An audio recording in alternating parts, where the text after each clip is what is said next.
Usai dihantam banjir, kini Eropa dilanda kebakaran.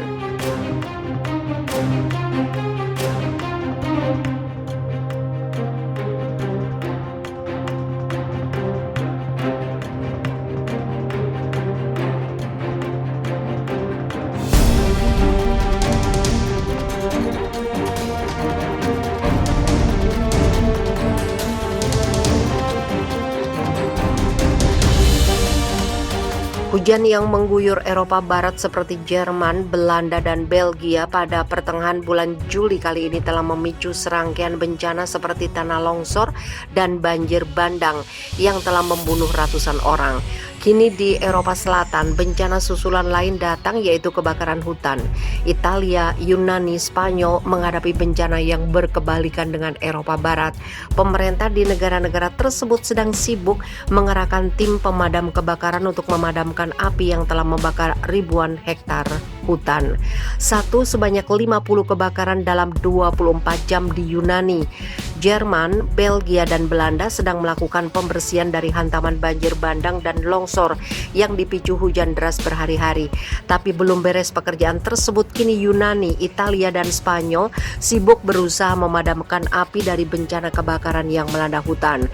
Pada hari Senin 26 Juli, Perdana Menteri Yunani Kyriakos Mitsotakis menjelaskan bahwa petugas pemadam kebakarannya telah memerangi sekitar 50 kebakaran selama 24 jam terakhir. Kemungkinan masih akan ada lebih banyak lagi karena gelombang panas masih berlanjut dan angin kencang semakin mempercepat api dalam membakar semak, tanaman, dan pohon-pohon. Melansir laman Reuters, PM Mitsotakis mengatakan, "Saya ingin tekankan bahwa Agustus tetap menjadi bulan yang sulit. Itulah mengapa penting bagi kita semua layanan negara untuk waspada mutlak sampai periode pemadam kebakaran secara resmi berakhir," katanya, memperingatkan penduduk untuk tetap waspada. Sejauh ini belum ada laporan korban dari bencana kebakaran hutan. Menurut pejabat pemadam kebakaran, beberapa penyebab munculnya api adalah kelalaian di peternakan dan lokasi konstruksi. Banyak di antaranya terjadi di wilayah selatan Peloponnese. 8 pesawat dan 12 helikopter dikerahkan.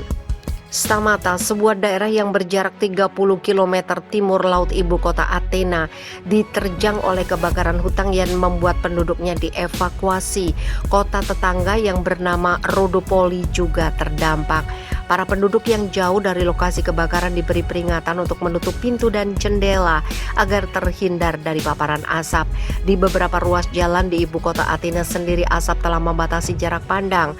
Otoritas berwenang menurut Associated Press telah mengerahkan 8 pesawat pembawa bom air dan 12 helikopter untuk memadamkan api. Angin kencang yang bertiup dengan kecepatan 38 km per jam membuat petugas kesulitan untuk memadamkan api. Itu adalah kebakaran yang sulit dan berbahaya, kata Nikos Hardalias kepada Civil Protection.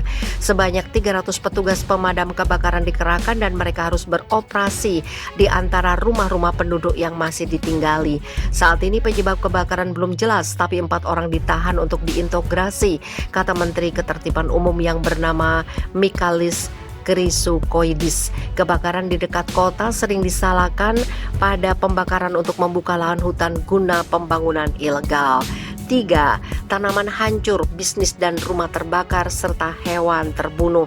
Selain Yunani, kebakaran juga melanda Italia di bagian pulau Sardinia.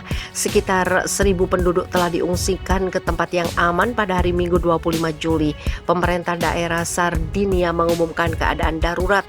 Juru bicara pemerintah regional yang bernama Ignazio Artisu mengatakan kepada CNN perkiraan area yang terbakar saat ini adalah sekitar 20.000 hektar, katanya pada Selasa 27 Juli. Sehari sebelumnya, yaitu pada Senin 26 Juli, Presiden Sardinia yang bernama Christian Solinas mengatakan masih belum bisa memperkirakan kerugian akibat kebakaran yang masih berlangsung di kawasan Oristano. Tanaman hancur, bisnis dan rumah terbakar serta hewan terbunuh. Lebih dari 20 pesawat dikerahkan untuk memadamkan api, termasuk 4 pesawat bantuan dari Prancis dan Yunani. Di Spanyol, tepatnya di regional Catalonia, kebakaran hutan juga melanda. Daerah yang terkena dampak adalah Santa Coloma de Queralt dan San Martí de Tous di Tarragona yang jaraknya sekitar 100 km sebelah barat Barcelona. 1.600 hektar area telah dilalap api, 300 hektar diantaranya adalah lahan pertanian. Melansir laman Euronews, Joan Ignasi Elena, anggota Dewan Dalam Negeri wilayah itu mengatakan bahwa petugas tanggap bencana dapat mengendalikan api pada akhir Senin 26 Juli. Sebanyak 300 petugas pemadam kebakaran dan anggota unit darurat militer Spanyol mengepung api untuk mengendalikannya. Saat ini pihak berwenang melakukan penyelidikan tentang penyebab kebakaran.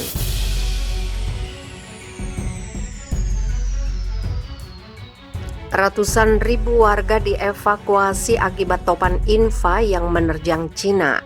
Pemerintah Cina mengevakuasi lebih dari 155.000 warga akibat bencana topan Infa yang menghantam wilayah pesisir timur negara tersebut yang terjadi pada Minggu 25 Juli.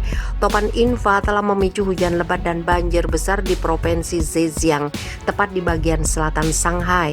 Topan yang keenam kalinya terjadi di Cina dalam kurun waktu 1 tahun terakhir ini terus bergerak ke utara hingga akhirnya menghantam daratan di dekat Pinghu, kota Xiaxing.